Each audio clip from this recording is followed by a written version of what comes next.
नमस्कार साथियों, मेरा नाम है आर के सिंह और आप देख रहे हैं संस्कृति पीसीएस चैनल। आज हम अपने डेली करंट अफेयर्स में कुछ खास राज्य और राष्ट्रीय स्तर के जो समाचार हैं, जो विषय हैं, उनकी चर्चा करने वाले हैं। और ये जो न्यूज़ है ये आपके परीक्षा के दृष्टिकोण से महत्वपूर्ण हो सकते हैं। तो सबसे पहले हम देख लेते हैं कि आज हम किन टॉपिक्स की चर्चा करने वाले हैं। उसमें जो सबसे पहला है उसका थीम एजुकेशन है, यानी शिक्षा है। और वो एक क्या है, सर्वेक्षण है, एक रिपोर्ट्स है। अगर उसकी हम बात करें तो वो है उच्च शिक्षा पर अखिल भारतीय सर्वेक्षण, यानी कि all India survey on higher education. इसके विभिन्न आंकड़े दिए गए हैं, जारी किए गए हैं, तो उनकी हम बात करेंगे। उसके बाद दूसरा है जो पहल पत्रिका है, जर्नल है, उसके बारे में हम बात करेंगे। ये इरडा के द्वारा जारी किया जाता है, जो Indian renewable energy development agency है, उसके द्वारा कह सकते हैं कि ये विजिलेंस से जुड़ा हुआ एक पत्रिका है, तो इसके बारे में भी देखेंगे। और फिर हम देखेंगे कह सकते हैं कि पर्सन इन न्यूज़ काफ़ी चर्चा में है, रोहन बोपन्ना। उन्होंने एक रिकॉर्ड ही बना दिया है, क्योंकि सबसे उम्र दराज ग्रैंड स्लैम जीतने वाले खिलाड़ी के रूप में उन्होंने क्या है कि एज को मात दिया है। जो हम कहते हैं कि उम्र की एक सीमा होती है, तो उस सीमा को रोहन बोपन्ना ने इस कंसेप्ट को ही मिथ कर दिया, तोड़ दिया है। और फिर हम बात कर लेंगे कि असम में जो योग एवं प्राकृतिक चिकित्सालय अस्पताल की स्थापना की गई है, जो रिसर्च सेंटर स्थापित किया गया है, उसके बारे में बात करेंगे। और अभी रिपब्लिक डे के अवसर पे फ्रांस के राष्ट्रपति इमैनुअल मैक्रोन क्या है कि हमारे चीफ गेस्ट थे। और इसी दौरान इस पूरे कालक्रम में क्या है कि कुछ खास मुद्दों पर दोनों देशों के जो प्रतिनिधि हैं, जो अधिकारी हैं और जो इससे जुड़े हुए लोग हैं, उनके बीच में वार्ता हुई है। और उसी से जुड़ा हुआ क्या है कि एक संयुक्त निगरानी मिशन, या कह सकते हैं कि joint surveillance mission Indian ocean में संचालित करने की बात कही गई है। दोनों देश इस पे सहमत है, तो उसकी हम चर्चा करेंगे। तो ये आज के इस पूरे सेशन के टॉपिक होंगे जिन पर हम संक्षिप्त रूप से चर्चा करेंगे। अब एक एक करके न्यूज़ देख लेते हैं। जो पहली न्यूज़ है वो है उच्च शिक्षा पर अखिल भारतीय सर्वेक्षण रिपोर्ट, यानी कि ये पूरा एक रिपोर्ट आया है। और अगर हम बात करें तो जो हमारे देश का मिनिस्ट्री ऑफ एजुकेशन है, यानी कि जो शिक्षा मंत्रालय है, वो इसे कंडक्ट करता है। और अगर बात करें कि कब से ये कर रहा है, तो ये वर्ष 2011 से लगातार इस सर्वेक्षण को जारी करते हुए आ रहा है। तो इस तरह से क्या है कि जो all India survey on higher education जो रिपोर्ट है, AISHE है, यानी कि उच्च शिक्षा पर अखिल भारतीय सर्वेक्षण है।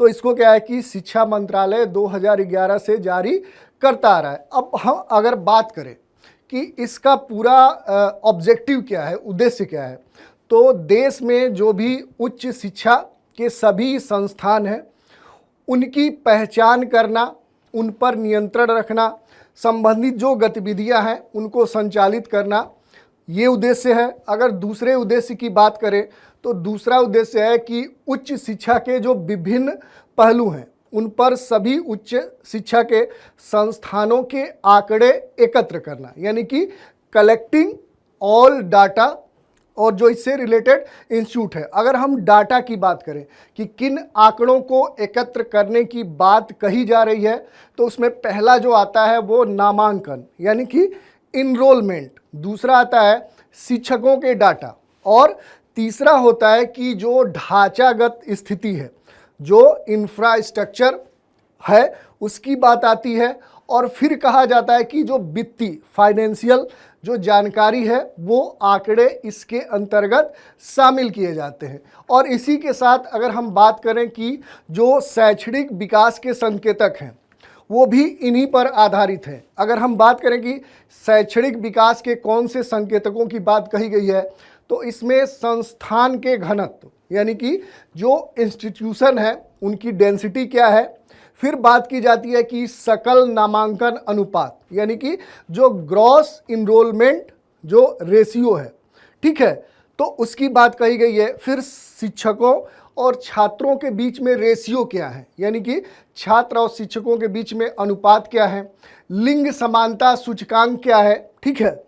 तो इसमें क्या है कि जेंडर से संबंधित जो अनुपात है उसको भी ध्यान रखा जाता है। और इस तरह से क्या है कि प्रति छात्र अगर हम बात करें कि व्यय की जो गणना है वो भी इस सर्वेक्षण के माध्यम से एकत्र आंकड़ों के द्वारा की जाती है। तो बेसिक तौर पे क्या है कि ये हमने बात कर ली कि ये जो सर्वेक्षण है AISHE, ठीक है, और इसी संदर्भ में क्या है कि शिक्षा मंत्रालय ने 2021-22 के जो आंकड़े हैं उनको जारी किया है। तो ये न्यूज़ थी। इसी से जुड़े हुए कुछ अन्य जो आंकड़े हैं जो आपको महत्वपूर्ण हैं उनको जानना चाहिए अगर उनकी हम बात करें, तो कुछ आंकड़ों की हम चर्चा कर लेते हैं। जैसे वर्ष 2021-22 में 18 वर्ष से लेकर 23 वर्ष की आयु के वर्ग के लिए हायर एजुकेशन में जो ग्रॉस इनरोलमेंट रेशियो था वो क्या हुआ है कि वो बढ़ा है, और वो अब क्या हो गया है, वो 28.4% हो गया है। अगर इसके पिछले वर्ष की बात करेंगे तो ये आंकड़ा कितना था, ये 27.3% है, यानी कह सकते हैं कि ये 1% से अधिक बढ़ा है। तो ये एक सकारात्मक कह सकते हैं संकेत है। इसी के साथ अगर हम महिलाओं के संदर्भ में बात करें, जो वीमेंस हैं, तो महिलाओं के लिए जो GER है ये वर्ष 2020-21 में 27.9 था, और अगर इसको हम संख्या में देखें तो ये लगभग 2 करोड़ के आसपास था। अब ये क्या हुआ कि ये बढ़कर कितना पहुंच गया है, ये 28.5% बढ़ गया, ठीक है। तो इस तरह से क्या है कि इसमें भी सकारात्मक कह सकते हैं कि ये इसके संकेत हैं। और फिर अगर हम बात करें कि जो अनुसूचित जाति हैं, ठीक है, SC है, जो अनुसूचित जनजाति हैं, जो ST हैं, उनके छात्रों का जो कह सकते हैं कि ग्रॉस इनरोलमेंट जो रेशियो है वो भी लगभग क्या है कि 2% से बढ़ा है। ये इंपॉर्टेंट न्यूज़ है, ये आपके परीक्षा में पूछ सकता है। इसी के साथ क्या है कि अनुसूचित जाति के छात्रों का जो GER है यानी कि ग्रॉस इनरोलमेंट रेशियो है वो वर्ष 2020-21 में 25.6% था, और इससे बढ़कर अब 2021-22 में ये कितना हो गया है, तो ये भी बढ़ के क्या हुआ है कि 27.2% है, ठीक है। तो इस तरह से क्या है कि ये आंकड़े दिए गए हैं। इसी के संदर्भ में कुछ अन्य आंकड़ों की अगर हम चर्चा करें तो जो OBC वर्ग के छात्र हैं यानी कि जो अन्य पिछड़ा वर्ग है उसके छात्रों के नामांकन वर्ष 2014-15 में लगभग 1.13 करोड़ से बढ़कर 2021-22 में 1.63 करोड़ हो गए। तो आंकड़ों से आप देख सकते हैं कि प्रत्येक क्षेत्र में या कह सकते हैं कि कैटेगरी वाइज श्रेणी वर्ग के आधार पर अगर हम देखें तो आंकड़े क्या दिखाते हैं कि जो ग्रॉस इनरोलमेंट जो रेशियो है वो हर कैटेगरी में बढ़ा है। तो ये एक पॉजिटिव कह सकते हैं कि सिंबल है। अब देख ले कि स्नातक स्तर के जो विषय हैं उसमें किससे सबसे अधिक, जैसे कोर्स इनरोलमेंट की अगर हम बात करें कि किस प्रकार के स्ट्रीम में सबसे ज़्यादा बच्चे इनरोल्ड होते हैं, तो पहली क्या है कि अगर हम ग्रेजुएशन स्तर की बात करें, स्नातक स्तर की, तो क्या है कि इसमें कला वर्ग से सबसे अधिक छात्र इनरोलमेंट होते हैं। इनका अगर हम प्रतिशत बताएं तो ये है 34.2%। और इसके बाद क्या है कि विज्ञान वर्ग के कैटेगरी आती है, इसमें जो नामांकन का प्रतिशत है वो 14.8% है। और इसके बाद फिर कॉमर्स है, और उसके बाद इंजीनियरिंग और टेक्नोलॉजी का स्थान आता है। अब हम स्नातक के बाद पोस्ट ग्रेजुएशन की बात कर लेते हैं, यानी कि स्नातकोत्तर के विषयों में सबसे अधिक नामांकन की बात करें तो सबसे अधिक सोशल साइंस में छात्र इनरोल्ड होते हैं, और उसके बाद साइंस स्ट्रीम से बच्चे इनरोल्ड होते हैं। और जो सरकारी विश्वविद्यालय हैं, कुल विश्वविद्यालयों का जो प्रतिशत है उसमें 58.6% है। यानी कि क्या है कि अभी भी देश में जो विश्वविद्यालय हैं उसमें अधिकतम या कह सकते हैं 50% से अधिक जो संस्थान है, जो विश्वविद्यालय हैं, वो सरकार के अंतर्गत ही शामिल है। और इसमें क्या है कि अगर हम बात करें नामांकन की तो क्या है कि इसमें 73.7% छात्र नामांकित होते हैं। और ये क्या है कि नामांकन में जो निजी विश्वविद्यालय हैं यानी जो प्राइवेट स्तर के जो यूनिवर्सिटीज़ हैं उनका जो प्रतिशत है वो 26.3% है, यानी 1/4 से थोड़ा बहुत अधिक है। और वर्ष 2021-22 में जो विभिन्न जो फैकल्टी हैं, संकाय हैं, उसमें शिक्षकों की कुल संख्या 15.98 लाख थी, ठीक है, जिनमें से लगभग 56.6% पुरुष और 43.4% वीमेंस थी, महिलाएं थी। तो ये क्या है कि ये विभिन्न आंकड़े थे। इसी के संदर्भ में अब हम देख लेते हैं कि जो उच्च शिक्षा पर अखिल भारतीय सर्वेक्षण है, अगर इसके बारे में हम बात करें तो हमने पहले ही बताया कि ये क्या है कि मिनिस्ट्री ऑफ एजुकेशन इसको कंडक्ट करता है और ये वर्ष 2011 से क्या है कि लगातार इसको कंडक्ट करते आ रहा है, यानी कि इस सर्वेक्षण को, इस रिपोर्ट को प्रकाशित करते आ रहा है। और यह रिपोर्ट विभिन्न मानदंडों जैसे छात्र नामांकन, शिक्षक डेटा, जो ढांचागत जानकारी है, वित्तीय जानकारी है, उसकी विस्तृत जानकारी एकत्र करती है। और इस सर्वेक्षण के प्रयोजन के लिए क्या है कि उच्च शिक्षा को उस शिक्षा के रूप में परिभाषित किया गया है जो 12 वर्ष की स्कूली शिक्षा, ये आपके लिए महत्वपूर्ण है, या फिर उसके इक्विवेलेंट यानी कि समकक्ष शिक्षा पूरा करने के बाद प्राप्त की जाती है। तो यहाँ क्या है कि ये जो हायर एजुकेशन है उसको डिफाइन किया गया है। तो ये हमने देख ली, जो पहला हमारा टॉपिक था, जो न्यूज़ था, यानी कि AISHE, all India survey on higher education. अब हम दूसरे टॉपिक की चर्चा कर लेते हैं। दूसरा टॉपिक क्या है? पहल पत्रिका, ये जर्नल है, ठीक है। अगर इसकी हम बात करें तो सामान्य तौर पे क्या है कि ये इरिडा यानी कि जो Indian renewable energy development agency है, उसके द्वारा ये प्रकाशित कह सकते हैं कि एक विजिलेंस जर्नल है, पहल, ठीक है।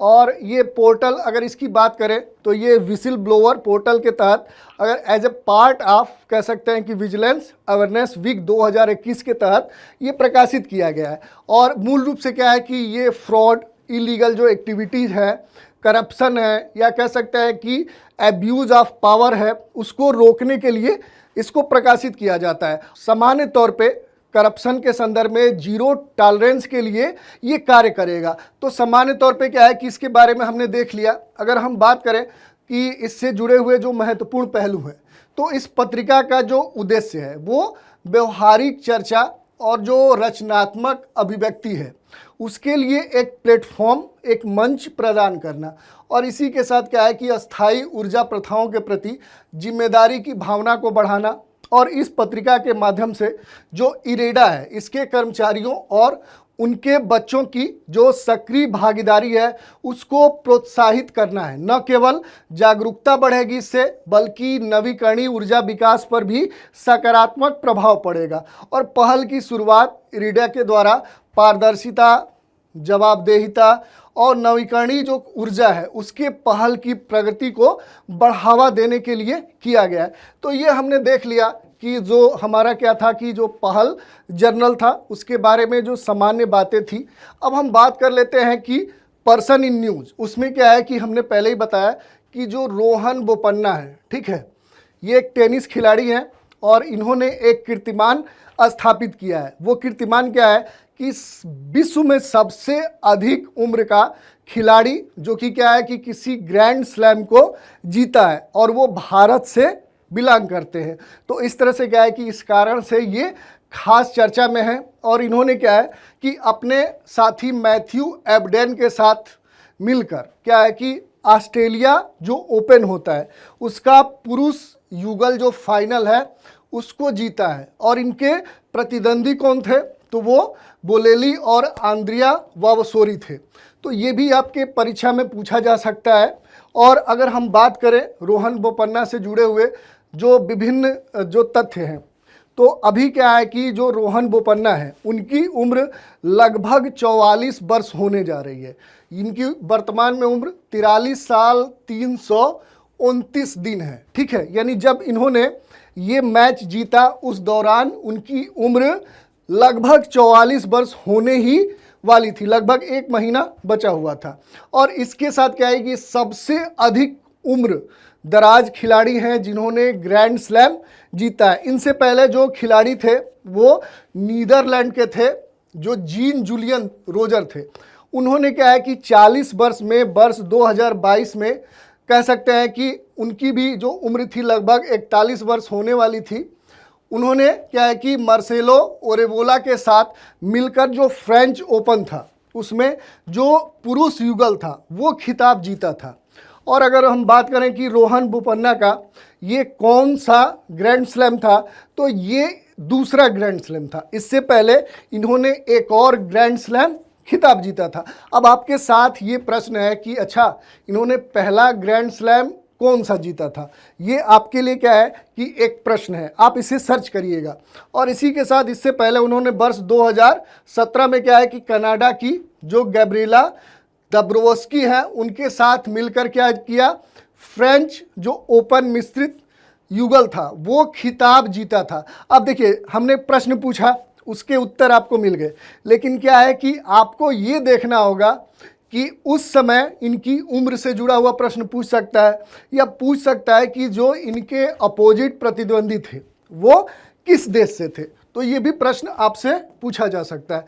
अब हम देख लेते हैं कि जो असम में जो योग है और योग के साथ जो प्राकृतिक चिकित्सा है, इन दोनों को जोड़ते हुए, अंतर संबंधित करते हुए क्या है कि नया अस्पताल खोला गया है। और ये कहाँ खोला गया है, तो देश के पूर्वोत्तर में कह सकते हैं, जो नॉर्थ ईस्ट है उसके असम राज्य के डिब्रूगढ़ में ये योग और प्राकृतिक चिकित्सा का अस्पताल एक साथ केंद्रीय योग और प्राकृतिक चिकित्सा अनुसंधान संस्थान की आधारशिला रखी गई।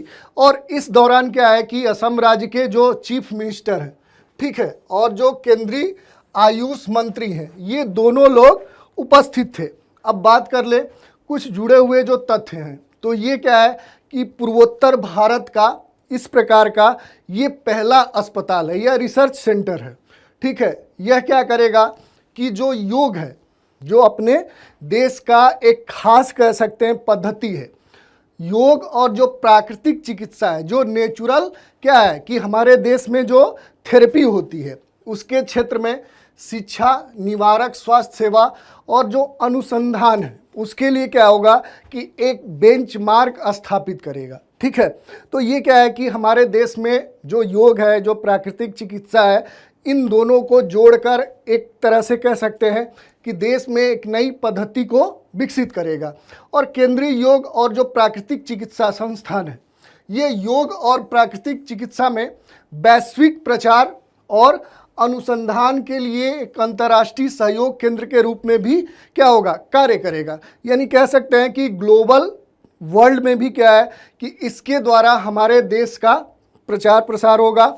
इस चिकित्सा और योग को देश के अलावा अन्य क्षेत्रों में भी क्या है कि हम फैला सकते हैं।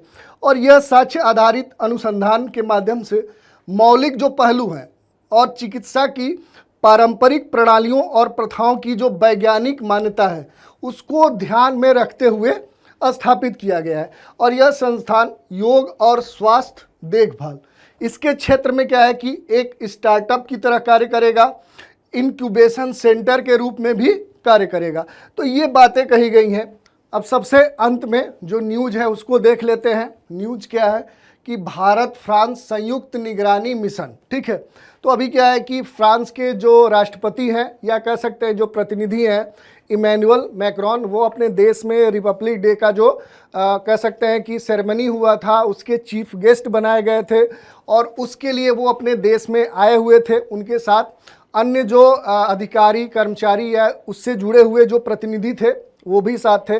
दोनों देशों के विभिन्न स्तर के जो अधिकारी या कह सकते हैं कि जो प्रतिनिधि थे उन्होंने विभिन्न मुद्दों पर बात की। और इसी दौरान कह सकते हैं कि जो joint surveillance mission Indian ocean में संचालित किया जाना है उसके पक्ष में ये बात की गई। दोनों देश के जो प्रतिनिधि थे वो सहमत हुए। तो ये आज का चर्चा का विषय है। तो भारत और जो फ्रांस है ये संयुक्त निगरानी मिशन के आधार पर जो दक्षिण पश्चिम हिंद महासागर है उसमें अपने सहयोग को और ये तेज करेंगे। यानी उसको क्या है कि पहले से और बेहतर बनाने का प्रयास करेंगे, ताकि जो कह सकते हैं कि जो दक्षिण पश्चिम हिंद महासागर है यानी कि जो साउथ वेस्ट इंडियन ओशियन है उस पूरे क्षेत्र में क्या किया जा सके कि नज़र रखी जा सके, ताकि उस पूरे क्षेत्र में जो नेबरहुड कंट्रीज हैं, या कह सकते हैं कि जो अन्य देश हैं या जो एक्टिविटी है उस पर पैनी नज़र ये दोनों देश रख सके। तो यही मुद्दा है, इससे जुड़े हुए जो अन्य तथ्य हैं। तो भारत और फ्रांस के संयुक्त निगरानी मिशन का जो आयोजन है वो वर्ष 2020 से 22 तक लगातार चल रहा है। यानी ठीक है कि ला जो रियूनियन है इसमें ये पहले से ही एक्टिव है। और अभी अगर हम बात करें तो इसके तहत भारतीय नौसेना के जो P-8I समुद्री गश्ती विमान है वो इस द्वीप पर क्या है कि पहले से ही तैनात किए गए हैं। और ये जो द्वीप है, रीयूनियन द्वीप है, इस पर किसका अधिकार है? तो ये क्या है कि ये फ्रांस के अधिकार क्षेत्र में आने वाला एक द्वीप है। अब बात करें कि आखिर ये जो द्वीप है ये है कहाँ, यानी ये जो आइलैंड है, क्योंकि अगर हम बात करें मैप पे अगर देखिए तो ये इंडिया है, और अगर फ्रांस है तो फ्रांस आपको कहाँ दिखेगा? तो फ्रांस यहाँ दिखेगा। और कहा जा रहा है कि दोनों देश ज्वाइंट सर्विलांस मिशन क्या करेंगे? संचालित करेंगे। तो जब ये दोनों एक दूसरे से दूर हैं तो फिर कैसे एक निगरानी मिशन स्टार्ट करेंगे? तो देखिए यहाँ आपको जो ध्यान देना है वो यहाँ पे देना है, ठीक है। यहाँ पर एक क्या है कि एक आइलैंड है, उसका नाम है रीयूनियन आइलैंड, और इस पर किसका आधिपत्य है? इस पर फ्रांस का आधिपत्य है, ठीक है। जो फ्रांस है उसका ये पहले उपनिवेश था, या आज भी वर्तमान में इस आइलैंड पर क्या है कि फ्रांस का अधिकार है, ठीक है। और ये इसका बड़ा मैप है, ठीक है। तो देखिए इसकी राजधानी कह सकते हैं, जो रियूनियन आइलैंड है उसकी राजधानी सेंट डेनिस है। और ये क्या है कि कुछ खास पर्सपेक्टिव में हमारे लिए महत्वपूर्ण है। जैसे अगर हम बात करें तो ये इंडियन ओशियन में अवस्थित है। दूसरी अगर हम बात करें तो ये क्या है कि ये जियोपॉलिटिक्स के पर्सपेक्टिव में या स्ट्रेटजिक पॉइंट के हिसाब से अगर हम देखें तो ये भारत के लिए बड़ा ही महत्वपूर्ण हो सकता है। और इसी को ध्यान में रखते हुए भारत ने अपना P-8I जो समुद्री गश्त विमान है यहाँ पर क्या किया है कि यहाँ पे तैनात किया है। यानी अपना जो मैरीटाइम पेट्रोल जो एयरक्राफ्ट है वो यहीं पे तैनात किया है। तो इस तरह से क्या है कि यहाँ 2-3 चीज़ें आपको देखनी है। पहला तो ये लोकेशन कहाँ है? तो ये मेडागास्कर, जैसे यहाँ अब अगर आप देखेंगे, ठीक है, तो ये अफ्रीका महाद्वीप है। और इसी से जुड़ा हुआ इससे थोड़ा दूर पे अगर आप बढ़ेंगे ये मोजाम्बिक देश है, बीच में मोजाम्बिक चैनल मिलेगा, और उसके बाद ये मेडागास्कर द्वीप मिलेगा। मेडागास्कर द्वीप से और पूरब की तरफ बढ़ेंगे तो यहीं पर रीयूनियन आइलैंड मिलेगा।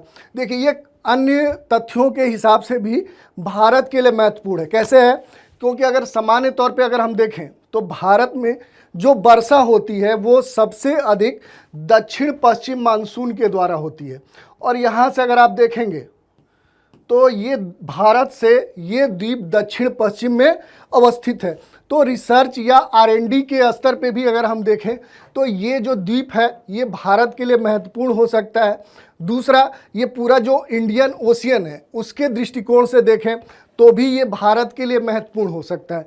तो इससे जुड़ा हुआ लोकेशन बेस आपसे प्रश्न पूछा जा सकता है। तो इस तरह से क्या है कि हमने ये सारे जो न्यूज़ थे उनको देख लिया। अब एक प्रश्न देख लेते हैं। प्रश्न क्या है? पूर्वोत्तर भारत के पहले योग और प्राकृतिक चिकित्सा अस्पताल की स्थापना किस सिटी में की जा रही है? विकल्प आपके सामने है, गुवाहाटी, ईटानगर, डिब्रूगढ़, शिलोंग। तो इस तरह से क्या है कि आज की चर्चा हमने कर ली, जिसमें मूल रूप से हमने ऑल इंडिया जो सर्वे ऑन हायर एजुकेशन है उसको देखा। फिर हमने देख लिया कि जो पत्रिका पहल है इरडा के द्वारा जारी किए जाने वाली जो विजिलेंस जर्नल है उसको देखा। और फिर हमने देख लिया कि जो रोहन बोपन्ना है जिन्होंने एक कीर्तिमान स्थापित किया है सबसे अधिक उम्र वाले खिलाड़ी के रूप में ग्रैंड स्लैम जीतकर। और फिर हमने असम में जो योग और प्राकृतिक चिकित्सा अस्पताल की स्थापना की गई है उसकी चर्चा कर ली। और फिर जो भारत और फ्रांस के बीच में जो ज्वाइंट सर्विलांस मिशन यानी जो इंडियन ओशियन में क्या है कि संचालित हो रहा है उसके बारे में हमने देख लिया। तो आज के इस डेली करंट अफेयर्स में इतना ही। नए सेशन में कुछ खास विषय के साथ फिर हाजिर होंगे। तो आप हमारे साथ आज बने रहें, इसके लिए धन्यवाद।